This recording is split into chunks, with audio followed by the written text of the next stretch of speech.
Obrigado, Igor. E tem uma pergunta de Yuri Vieira. Eu deixo para vocês dois. Ele diz aqui, apenas 30% das empresas familiares no Brasil sobrevivem da primeira para a segunda geração. E apenas 5% chegam à terceira geração. Como realizar esta abordagem para as empresas de pequeno porte? Excelente abordagem. Pergunta de milhões. E dá para poder você fazer a transferência do patrimônio todo lá para o exterior com essa pergunta. Mas é mesmo, a sucessão empresarial ela é um desafio, né? Ela é tratada... As empresas familiares, elas abrangem, além das pessoas que são entes familiares, também os conhecidos, né? Sim. Se nós somos amigos e nós abrimos uma empresa, nossa empresa é considerada uma empresa familiar. Essas empresas, elas têm uma característica um pouco padrão. Normalmente são sociedades limitadas. Normalmente não se tem um acordo de cotistas com as regras determinadas. Normalmente, se um dos sócios falecer, o outro sócio não tem uma apólice na empresa para a família comprar as cotas e você não ter que lidar ali com um cônjuge que não domina o seu negócio. O padrão das empresas familiares é a ausência de cuidado. É uma governança de guarda baixa, né? Assim como o patrimônio. A maior parte dos indivíduos que têm patrimônio não põe regras no patrimônio, né? Então, eu vejo essa questão da sucessão, ela se replica em outras alíquotas para a sucessão patrimonial também. As sucessões patrimoniais, elas acabam se deteriorando com o passar das gerações. No caso do patrimônio é mais difícil porque se eu sou casado e eu tenho 2 filhos, eu tenho 2 interessados, depois 4 com os cônjuges. Se cada um tem 2 filhos, eles vão ter 8. Ao passar das gerações, você tem mais pessoas precisando gozar daquele patrimônio, né? A sucessão empresarial não tem essa característica, mas ela definha da mesma forma a ausência de governança, né?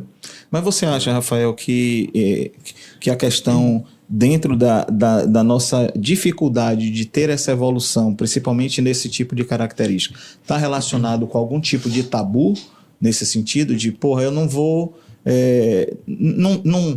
eu não faturo o suficiente para poder pensar nisso, porque muitas vezes são alguns argumentos que a gente ouve, né, do mercado. Não tenho necessidade de fazer um planejamento sucessório aqui na empresa porque meu faturamento é pequeno e tal, né? É muito do eu empresa, né?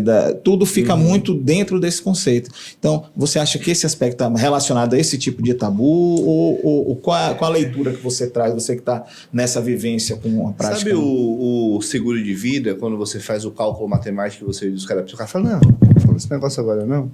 Você deve ouvir muito isso. Sim, a mesma coisa nesse ambiente que você está me relatando empresarial. Porque, veja, se é uma empresa que fatura pouco, mas esse pouco é o que garante a dignidade econômica da família daquele indivíduo, ele precisa se preocupar com a morte dele, com o que fazer, né? A família vai estar amparada de que forma.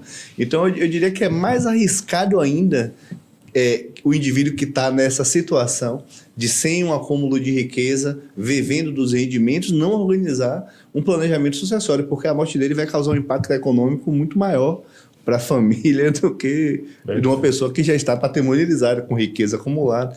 O problema bom de resolver é dividir a herança, né? O problema ruim de resolver é como é que a gente faz o mercado, fazer o aporte no mês que vem, né?